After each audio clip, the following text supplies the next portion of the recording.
Inanunsyo na ng Malacanang ang komposisyon ng Independent Commission na mag-iimbestiga sa maanumayang flood control project sa bansa. Ipinaliwanag naman ng palasyo kung bakit napili ang mga miyembro at ano ang kanilang magiging kontribusyon sa investigasyon. Yan ang ulat ni Kenneth Pasyente. Pinangalanan na ni Pangulong Ferdinand R. Marcos Jr. ang miyembro ng Independent Commission for Infrastructure o ICI na naatasang mag-imbestiga sa umano'y korupsyon sa flood control projects. Kabilang sa itinalagang commission member si dating Public Works Secretary Rogelio Babe Singson. Punto ng Malacanang, malaking tulong sa komisyon ang kaalaman ni Singson bilang dating kalihim ng DPWH. His technical understanding of how projects are designed, procured, and implemented will be essential to this Commission's work. Itinalaga ring miyembro ng komisyon si SGVN Co-Country Managing Partner Rosana Fajardo.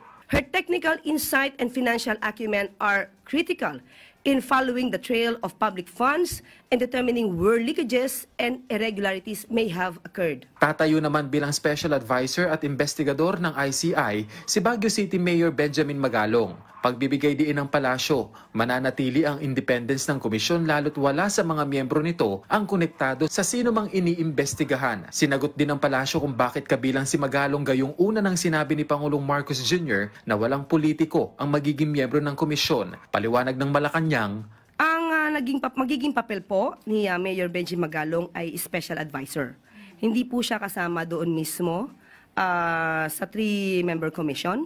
At malaking magiging tulong din naman po kung anong po ang nalalaman ni Mayor Benjamin Magalong. So bigyan po natin siya ng pagkakataon. At ang pagkakataon pong ito ay dapat niyang ipakita sa taong bayan para mapagsilbihan kung anong interes ng taong bayan.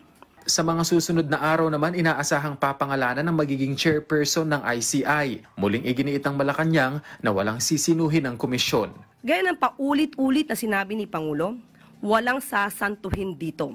Kahit kamag-anak, kaibigan, kaalyado, there will be no secret cows. The Commission will begin its work immediately.